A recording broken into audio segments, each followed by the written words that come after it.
ఆ ఇద్దరు బీఆర్ఎస్ ఎమ్మెల్యేలు బీజేపీలోకి జంప్ చేసేందుకు సిద్ధమయ్యారా? మాకు ఎంపీ టిక్కెట్లు ఇస్తే మేము జంప్ చేసేందుకు సిద్ధం అంటూ ఆ బీఆర్ఎస్ ఎమ్మెల్యేలు బీజేపీ నాయకులకు సంకేతాలు పంపించారా అంటే అవుననే సమాధానం ఇస్తున్నారు కొంతమంది రాజకీయ విశ్లేషకులు. ఇక ఇదే అంశానికి సంబంధించి మనతో మాట్లాడేందుకు ప్రముఖ రాజకీయ విశ్లేషకులు కృష్ణకుమారి గారు మనతో ఉన్నారు. మేడంతో మాట్లాడు.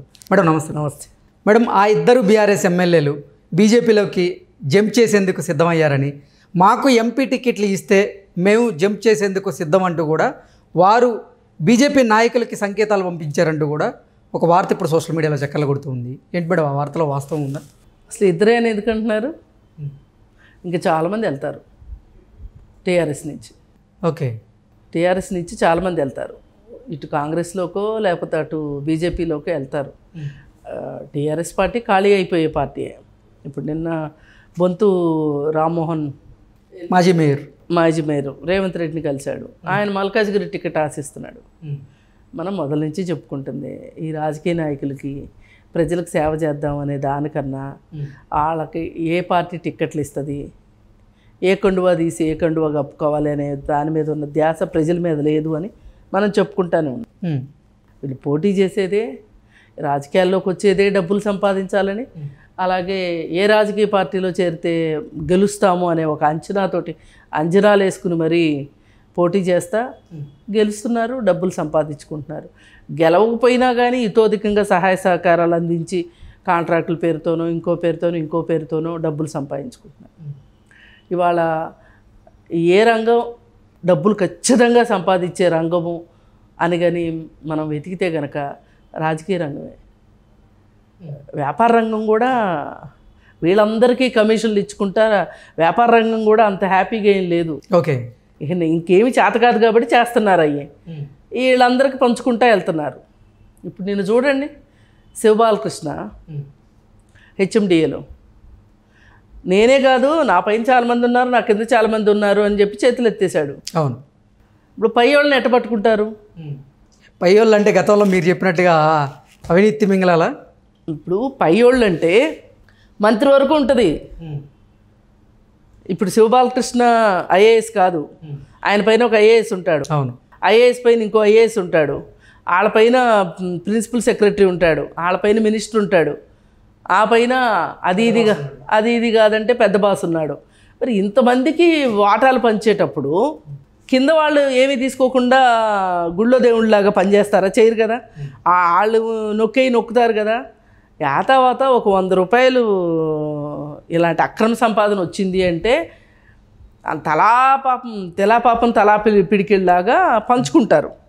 మరి ఈ అధికారులు ఎన్ని డబ్బులు సంపాదిస్తున్నప్పుడు రాజకీయ నాయకులు ఊరుకుంటారా? ఇప్పుడు రాజకీయ నాయకులకి ఈ అధికారులు అవినాభావ సంబంధమే కదా. ఈ ఈక్వల్ టు అవినీతి పెట్టుబడి, అవినీతి సంపాదన. అవును. అసలు వీళ్ళు పెట్టే పెట్టుబడి ఏంటి చెప్పండి? ఇంకా వ్యాపారస్తులు అంటే పెట్టుబడి పెట్టాలి. కార్మికులతోనో వాళ్ళ దగ్గర ఉద్యోగుల దగ్గర రాక్షసులు అనిపించుకుంటా పనులు చేయించుకోవాలి. అవునా? అవును. ఇన్ని కష్టాలు పడి వాళ్ళు డబ్బులు సంపాదిస్తే వీళ్ళు ఏమీ చేయకుండా రాజకీయాల్లోకి వచ్చి డబ్బులు సంపాదించడమే. ఇప్పుడు నిన్న ఎవడో సింగోటం రాము అంట, వాడు ఒకప్పుడు ఆటో డ్రైవర్ అంట. అంటే ఆటో డ్రైవర్గా ఉండిపోవాలని నేనేం కోరుకోవట్లే. ఆటో డ్రైవర్ కాస్త రియల్ ఎస్టేట్ వ్యాపారి అయ్యాడు, రియల్ ఎస్టేట్ వ్యాపారి కాస్త బీజేపీ నాయకుడు అయ్యాడు. ఇప్పుడు దిక్కులేని సాగు చచ్చాడు. ఎందుకు ఎట్లా సంపాదించాడు ఆ డబ్బులు? కొంతమంది ఏమో జువా గేమ్ మీదే మణికంఠ మీద వరుసగా విజయాలు సాధిస్తూ ఆయన డబ్బు కూడా ఏం చేసినా అతనికి ఒక రియల్ ఎస్టేట్ వ్యాపారం అనేది ఉంది కదా. ఇప్పుడు ఈ గేమ్స్ కూడా ఉండుండొచ్చు. ఏమీ లేకుండా డబ్బులు మట్టుకు ఆటో సంపాదన మీదే చెమటోడ్చి ఇన్ని డబ్బులు అయితే సంపాదించడు. ఆ ఆటోనే తోలుకుంటా ఉంటే ఇప్పుడు దిక్కులేని చచ్చేవాడే కాదు. ఇప్పుడు వాడి నగలు, వాడి నడక, వాడి వేషాలు షార్ట్స్లో చూపిస్తున్నారు కదా సోషల్ మీడియాలో. మరి ఏం చెప్తాం చెప్పండి? ఇట్లాంటి వాళ్ళు రాజకీయాల్లోకి వచ్చి డబ్బులు సంపాదిస్తుంటే ఇక వీళ్ళకి డబ్బు సంపాదించడమే అయిపోయింది కదండి.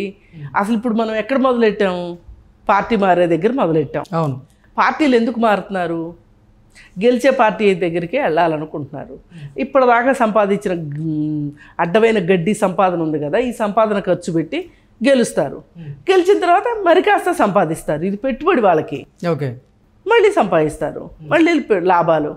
ఈ పరిస్థితుల్లో ఉన్న వాళ్ళ గురించి మనం ఏం మాట్లాడతాం చెప్పండి? అసలు ఒక నిబద్ధత, ఒక వ్యక్తి ఒక పార్టీలో ఎదగడం మొదలయ్యాడు అంటే ఎదిగిన తర్వాత ఆ పార్టీకి చీకొట్టి ఇంకో పార్టీలో చేరటం, ఆ పార్టీలో ఏదైనా తేడా వస్తే మళ్ళీ ఈ పార్టీలోకి రావటం, మళ్ళీ ఇందులో నుంచి ఇంకా మూడోది ఏదో బాగుందంటే మూడో పార్టీలోకి వెళ్ళటం, ఒక నిబద్ధత. అసలు ఇట్లాంటి పరిస్థితుల్లో కనుకండి మనకి ఏమన్నా స్వాతంత్ర పోరాటం లాంటిది వస్తే అసలు ఇక మనం జీవితంలో స్వాతంత్రం రాదు మనకి. రానున్న లోక్సభ ఎన్నికలను దృష్టిలో పెట్టుకొని తెలంగాణలో భారతీయ జనతా పార్టీ ఆపరేషన్ ఆకర్ష్కి తెరలేపింది. అందులో భాగంగానే ప్రముఖ సినీ నిర్మాత అయినటువంటి దిల్ రాజుని పార్టీలోకి ఆహ్వానించారు. ఆయన కూడా భారతీయ జనతా పార్టీలోకి వచ్చేందుకు ఆసక్తిగా ఉన్నారంటూ కూడా ఒక వార్త వచ్చింది. అలాగే నాగర్ కర్నూలు సిట్టింగ్ ఎంపీగా ఉన్నటువంటి ఆయన్ని కూడా బీజేపీ నాయకులు కొంతమంది ఆపరేషన్ ఆకర్ష్లో భాగంగా బీజేపీ వైపు లాక్కునేందుకు ప్రయత్నాలు చేస్తున్నారని, రానున్న పార్లమెంట్ ఎన్నికల్లో ఆయన కూడా భారతీయ జనతా పార్టీ నుంచి పార్లమెంట్లోకి పోటీ చేసేదానికి ఆసక్తిగా ఉన్నారంటూ కొన్ని వార్తలు. కొంతమంది బీఆర్ఎస్ ఎమ్మెల్యేలు కూడా పార్టీ మారి బీజేపీ తీర్థం పుచ్చుకొని రానున్న పార్లమెంట్ ఎన్నికల్లో ఎంపీగా పోటీ చేసేందుకు సిద్ధంగా ఉన్నారని కొన్ని వార్తలు. ఇలా రకరకాల వార్తలు వస్తాయి. మీరు వీళ్ళు వాళ్ళు అని లేదండి. నిన్న మొన్నటి దాకా కాంగ్రెస్ ఇక్కడ చాలా మొన్న గెలిచిన సీఎం అయిన పరిస్థితి వాతావరణం చూసారా? అప్పుడు బీజేపీ ఒక రకంగా కొంచెం స్తబ్దుగా అయిపోయింది. ఎప్పుడైతే పార్లమెంట్ ఎలక్షన్స్ వస్తున్నాయని అర్థమైందో, ఎప్పుడైతే మొన్న ఈ రాముడి గుడి ప్రతిష్టాపన ఏదైతే ఉందో అయోధ్య, ఒక మాస్ హిస్టీరియా లాగా వచ్చేసింది. అది ఒక బుడగ వచ్చింది ఇప్పుడు మళ్ళీ రాజకీయాల్లో. ఈ బుడగ ఇది నిజమైన రాజకీయ బలం కాదు. రాజకీయ బలం ఇంత త్వరగా పోదు, ఇంత త్వరగా రాదు. అది ప్రజల్లో నాటుకున్న పరిస్థితి అయితే కాదు. ఇది ఒక వెల్లువలాగా వచ్చింది. ఇప్పుడు ఇసుక తుఫాన్లు వస్తాయి కదా, ఇలా ఇలా ఇలా ఇలా తిరుగుతా మనకి వస్తుంది. ఆల్ ఆఫ్ ఏ సడను మొత్తం కింద పడిపోతుంది. అట్లా ఇప్పుడు ఒక బుడగ వచ్చింది. ఇప్పుడు ఈ బుడగ కూడా రావడానికి కారణం ఏంటి? ఇక్కడ కాంగ్రెస్ పార్టీ అధికారంలో ఉంది. టీఆర్ఎస్ చూస్తే ప్రాంతీయ పార్టీ. ఈ ప్రాంతీయ పార్టీకి ఓటేసి మనం ఎంపీ ఎలక్షన్స్లో ఉపయోగం ఏముంది అని ఒక చదువుకున్న ఓటర్ ఆలోచించగలుగుతాడు.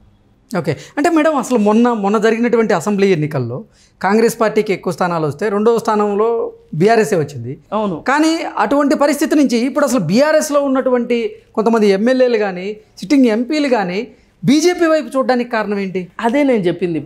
ఇప్పుడు ప్రజలు ఏం ఆలోచిస్తారు అంటే, ఇప్పుడు అసలు ఈ ఎలక్షన్స్ని గురించి ఆలోచించని రెండు వర్గాలు ఉంటాయి ఎప్పుడు సమాజంలో. ఒక వర్గమే 24 గంటలు ఎలక్షన్ అని ఆలోచిస్తుంది. ఈ మధ్యతరగతి వర్గమే మాట్లాడుతూ ఉంటుంది. ఇప్పుడు పై వర్గం ఉంటుంది, ఒక 2% ఉండే ప్రజలు ఎవరైతే ఉంటారో, వ్యాపారస్తులు, ధనవంతులు, వాళ్ళ నమ్మకం ధీమా ఏంటి అంటే, ఎవరన్నా రాని మా మామూలు మేము ఇస్తాం, మా చందా మేము ఇస్తాము, మాకు పనులు అవుతాయి. వాళ్ళకి అసలు వీటితో పని లేదు. వాళ్ళు ఓట్లు కూడా వేయరు.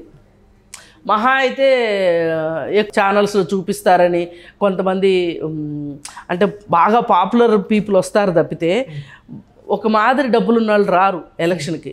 ఇప్పుడు సినిమా వాళ్ళు వచ్చినట్టు వేరే వ్యాపారస్తులు రారు. చూడండి, వచ్చిన వాళ్ళని చూపించరు ఎక్కడ. వాళ్ళకి అసలు పట్టదు. ఇది కింద వాళ్ళు ఉన్నారు, 40% ఉన్న ఓటర్లు, వాళ్ళకి పట్టదు. వాళ్ళు ఆలోచించరు.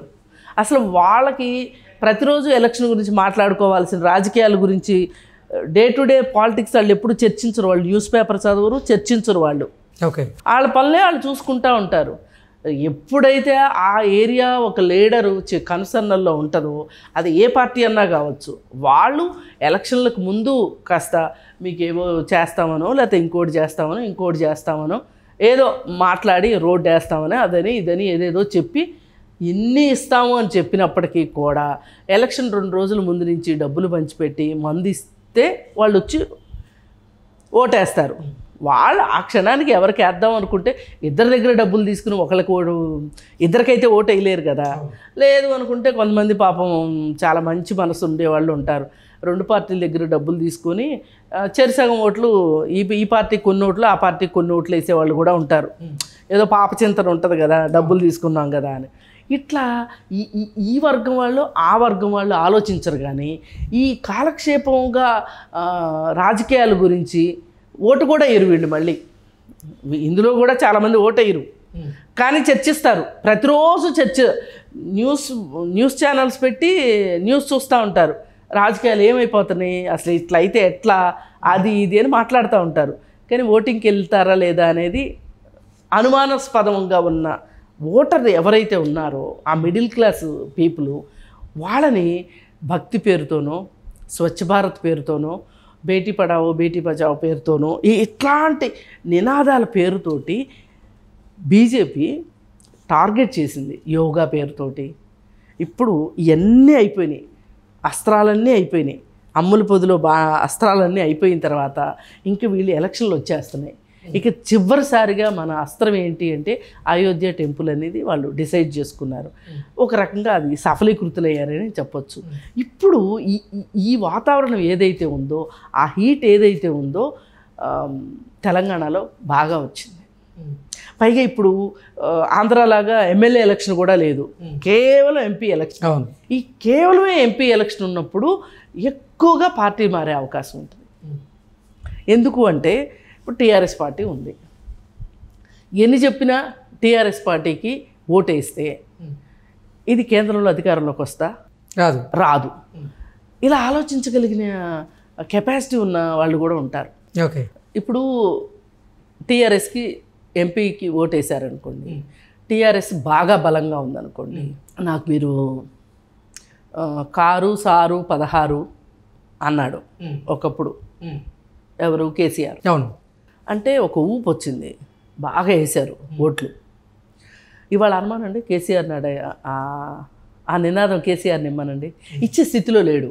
అలాంటప్పుడు ఓటర్లు ఇలా నమ్ముతారు. ఓకే, ఇప్పుడు జగన్మోహన్ రెడ్డి అది ఒక జాతీయ పార్టీ కాదు, కానీ ఏం చెప్పుకొచ్చాడు ఆయన, నాకు మీరు 25కి 25 ఇవ్వండి, నేను కేంద్రం మెడలు ఉంచుతాను అన్నాడు. ఈసారు సరే 22 వచ్చినాయి. ఆయన ఏం మెడలు ఉంచాడో, లేదా ఆళ్ళ మెడలు ఉంచాడో, వాళ్ళు ఈయన మెడలో దించాడో, ఈయన 5 ఏళ్లలో అందరం చూసాం. గెలిచిన 1 మంత్కే బయటకు వచ్చేసి వాళ్ళకి కావాల్సిన స్థానాలు వాళ్ళకి వచ్చినాయి, నేను ఏం చేయలేకపోతున్నానని అని చెప్పేశాడు. అయితే మరి ఈ పరిస్థితుల్లో ఇక్కడ ఏకపక్షంగా కాంగ్రెస్కి వెయ్యినిస్తుందా బీజేపీ? తనకు ఎంతో కొంత వాపో బలమో ఉందని నమ్ముతుంది బీజేపీ. ఓకే, ఇప్పుడు ఒక అధికార పక్షం అంటూ ఉంది అన్నప్పుడు ప్రతిపక్షం కూడా ఉంటుందిగా. అవును, న్యాచురల్గా. ఈ పరిస్థితుల్లో బీజేపీకి కూడా ఎక్కువ మంది మొగ్గు చూపుతున్నారు. కారణం ఇది. ఇప్పుడు టీఆర్ఎస్ అనుకున్నంత బలంగా లేదు. 17 స్థానాలకి కాంగ్రెస్ ఎంతమందికి సీట్లు ఇస్తుంది? ఇప్పుడు కాంగ్రెస్లోనో టీఆర్ఎస్ గెలవదు, కాంగ్రెస్లోనే తీసుకుందాము అంటే అక్కడ కిక్కిరిసిపోయినట్టు జనాలు ఉన్నారు. కాబట్టి ఇంకా ఆల్టర్నేటివ్ ఏంటి? అది ఇప్పుడు బీజేపీ కనపడుతుంది. పైగా బీజేపీ కేంద్రంలో అధికారంలో ఉన్న పార్టీ కాబట్టి మరి 3-4 నెలల్లోనే అంత మార్పు వచ్చేస్తుందా అని ఎవరన్నా అడగొచ్చు. ఈక్వేషన్ ఇదే. ఓకే, కాంగ్రెస్ ఎంతమందికి సీట్లు ఇస్తుంది? దిల్ రాజు పేరు ఎత్తారు మీరు ఇందాక. దిల్ రాజు పోటీ చేయాలనుకుంటున్నాడు. అసలు మొన్న అసెంబ్లీ ఎలక్షన్లప్పుడు దిల్ రాజు కాంగ్రెస్ పార్టీలో చేరతాడంట, ఎంపీగా పోటీ చేస్తాడంట అని ఒక వార్త వచ్చింది. ఆ వార్తలో ఎంతో కొంత వాస్తవం ఉండుంటుంది. కానీ రోజు రోజుకి మారుతున్న పరిణామాల దృష్ట్యా బీజేపీ నేనున్నాను అని అంగలు పంగలేసుకుంటా వస్తున్న ఈ పరిస్థితుల్లో ఎవరికైనా ఏమనిపిస్తుంది? కేంద్రంలో బీజేపీ ఉంది కదా, మళ్ళీ వచ్చే అవకాశం ఉంది నేను డబ్బులు ఖర్చు పెట్టగలను కదా, నాకు టికెట్ ఇస్తున్నారు, ఆ పెట్టుబడి పెట్టాల్సిన పరిస్థితి వచ్చింది, అవకాశం వచ్చింది, దాన్ని 4 గింతలు చేసుకునే చోట పెట్టాలా, ఉన్నాయి పోగొట్టుకునే చోట పెట్టాలా అని ఒక వ్యాపారస్తుడు ఖచ్చితంగా ఆలోచిస్తాడు. ఓకే, దిల్ రాజు ఫక్తు వ్యాపారస్తుడు, ఆయన ఏం రాజకీయ నాయకుడు కాదు. ఆయన జీవితంలో ఎన్నటికీ రాజకీయ నాయకుడు కాలేడు. కాకపోతే పరిస్థితులు అనుకూలించినాయి, ఆయన చేతిలో డబ్బులు ఉన్నాయి, సీటు తెచ్చుకోగలడు, పోటీ చేయగలడు. ఇట్లాంటి వాళ్ళు చాలామంది ఉన్నారు రాజకీయాల్లో. ఆయన ఒక్కడే మొదటివాడు చివరివాడు అని కాదు. ఈ పరిస్థితుల్లో అదృష్టాన్ని పరీక్షించుకోవాలనుకునే వాళ్ళు కొంతమంది, ఏమో గుర్రం ఎగరావచ్చు, జీవితంలో ఒక్కసారైనా ఎంపీ అవ్వకపోతావా అని అనుకుని పార్టీలు మారేవాళ్ళు కావచ్చు. అటు కాంగ్రెస్లోకో ఇటు బీజేపీలోకో సర్దుకునే వాళ్ళు ఎక్కువ మంది అవుతారు. ఇప్పుడు టీఆర్ఎస్ పార్టీ ఎత్తుక్కోవాలి అభ్యర్థుల్ని.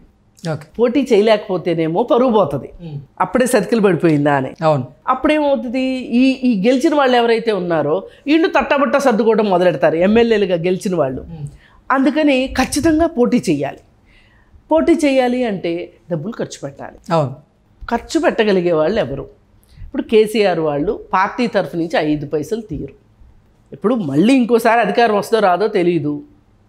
ఇప్పుడు అధికారంలో లేరు, సంపాదించుకున్న డబ్బులన్నీ నీళ్ళలో పోస్తే ఎట్లా అని ఆలోచిస్తారు కదా. ఈ పరిస్థితుల్లో అందుకే చాలామంది బీజేపీ వైపు చూస్తున్నారు.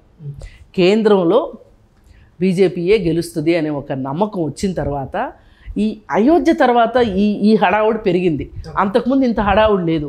మొన్నటిదాకా ఏంటి అంటే ఏదో చచ్చిందో బతికిందో టీఆర్ఎస్ ఉంటుంది, కాంగ్రెస్ ఎలాగో వచ్చింది కాబట్టి కాంగ్రెస్కి కూడా ఎంపీ సీట్లు ఎక్కువ వస్తాయి అనే ఒక ఆశాభావంతో ఉంది కాంగ్రెస్ కూడా. ఇప్పుడు ఈ అయోధ్య విషయం వచ్చిన తర్వాత, బీజేపీ పుంజుకోవటం మొదలెట్టిన తర్వాత ఎక్కువ మంది వలసలు బీజేపీలోకి స్టార్ట్ అయ్యారు.